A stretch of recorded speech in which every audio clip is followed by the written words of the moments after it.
Well, good morning. Yes, it's me, Kenny Polcar, your host of the party, coming to you live from New York City as I look out the window here, looking out over Midtown Manhattan. Today is Tuesday, January 28th, 2025. And here are the things that you need to know considering the disaster that happened yesterday. Look, China created global tech havoc yesterday. I'm just curious if they had shorted all the semis on Friday before they made the announcement on Sunday. NVDA and other semi names get absolutely crushed. The story, though, is far from over. But in the end, remember, competition is good.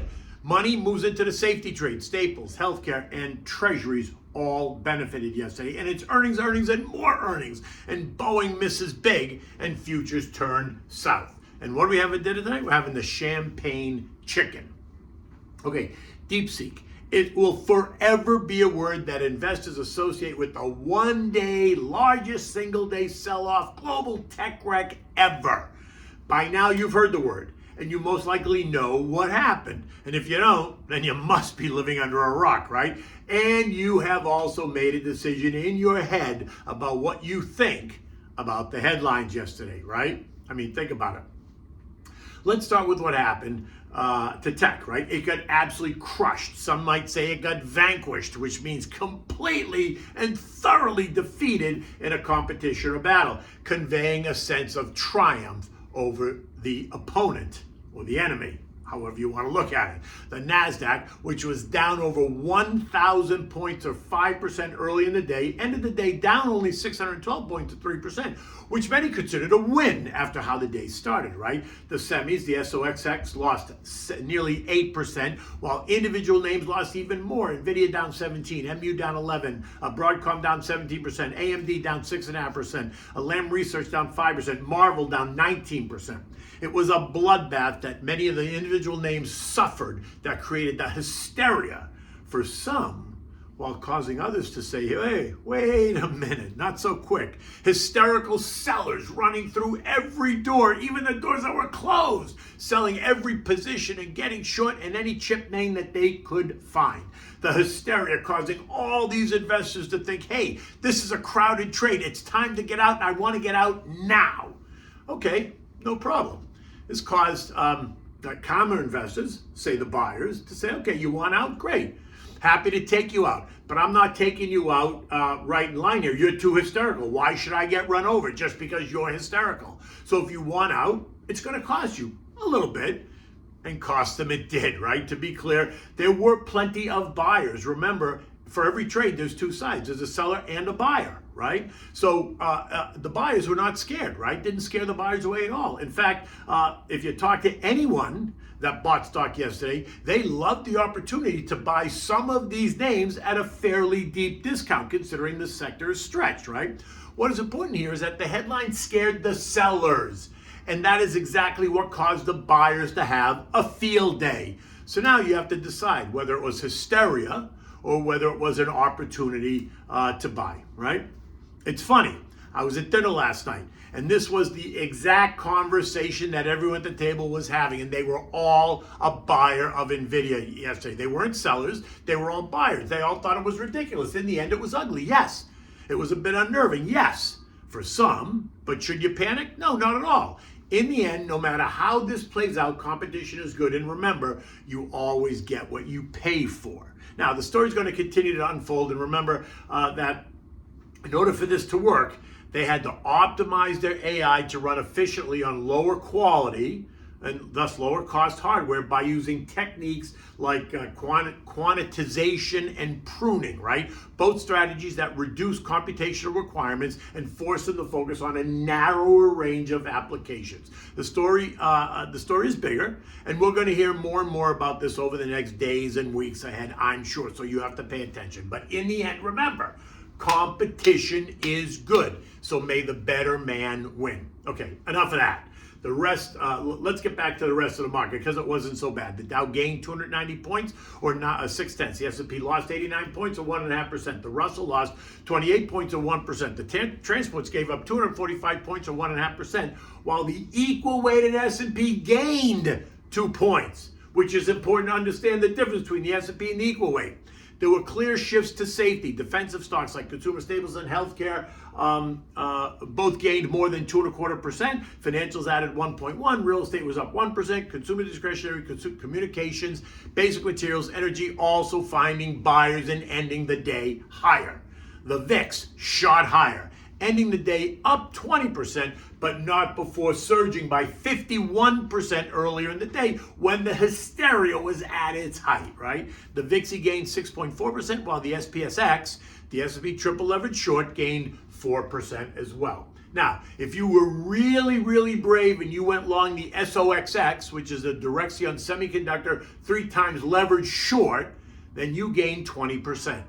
Today, you might want to consider the SOXL, which is the 3 times levered long, understanding that both of these ETFs are not for the faint of heart, not for the average investor, and can cut sharply if you do it wrong. Money also went into the bond market, right? Think the safety trade, the TLT gaining 1.2%, the TLH up 1.1%, the 2-year now yielding 4.2%, the 10 years yielding 4.56%. Oil fell yesterday. Why? Because they reincarnated the weak China story, just as China reported an unexpected contraction in manufacturing activity, adding new concerns over global demand. Okay, here we go again. And again, I don't believe one iota of data that comes out of China. I just don't, because they're incentivized to not tell the truth, right? Just like I think the DeepSeek story, right? I don't believe it the way they told it.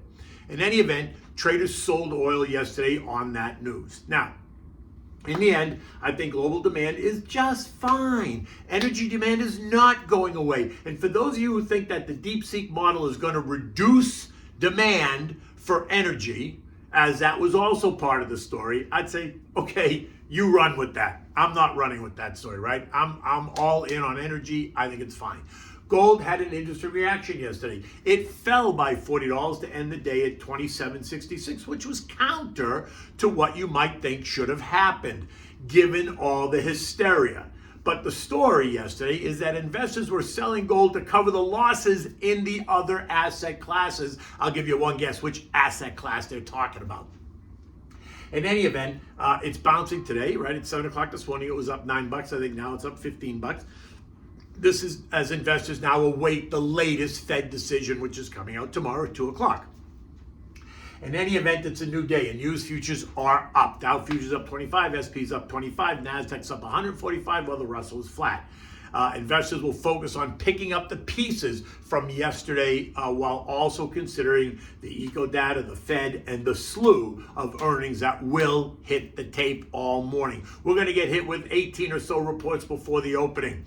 Think Synchrony Bank missed. Polaris, it beat. GM beat. Then you got JetBlue, Lockheed Martin, Raytheon, RCL. While investors are going to focus on those, they're also going to focus on Boeing, which has been a disaster year in and year out. And guess what? They missed, and they missed big. And U.S. futures then turned around. What will the newest CEO at Boeing tell us now, considering the role Boeing plays in the U.S. and in the airline industry? This will be a key report for markets and investors, but understand that it's really a duopoly, so it's only Boeing and Airbus, right? Eco data today includes durable goods, Richmond Fed manufacturing, Richmond Fed business conditions, and the Dallas Fed services activity reports. The talk is also going to turn back to the Fed and what to expect from JJ in the press conference tomorrow about what the future holds for rate cuts or not, right? And surely some journalist is bound to ask him about the latest Trump demand to cut rates. How's he going to address that? Will he suggest that Donnie mind his own business? European markets are all higher this morning, bouncing after the tech sell-off that we saw yesterday. Focus in Europe is also on earnings, as well as what the Fed is going to say and how that might impact and affect what we hear from the ECB and what we hear from the Bank of England, right?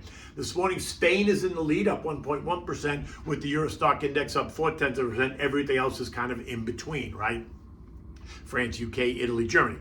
Now, the S&P closed last night at 6,012, was down 89 points.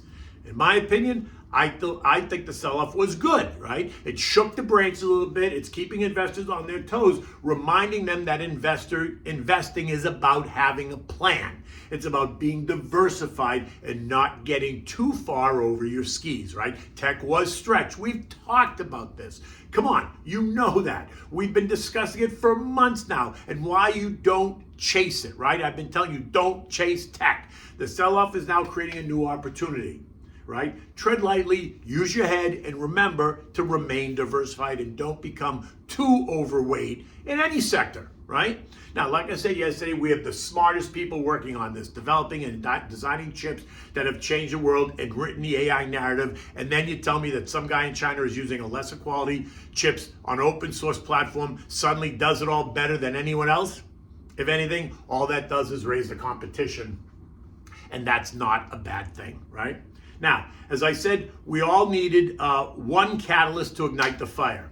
We got that yesterday. At least we got it in at least one sector. It kind of hit the broader market, but now everything's kind of settling out. Remember, we are now in the middle of earnings season. There is a lot to digest. Stick to the plan and then go for it. Always remembering that sometimes patience is a real virtue.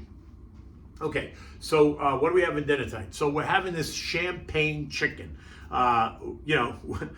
Which sounds kind of interesting that we're having champagne to celebrate something, but look, I think it's all okay. For this, you need olive oil, butter, skinless, boneless chicken breast. You need salt and pepper, sliced mushrooms, butter, sliced shallot, half a cup of champagne, 2/3 a cup of heavy cream, fresh parsley that you're going to use to garnish at the end.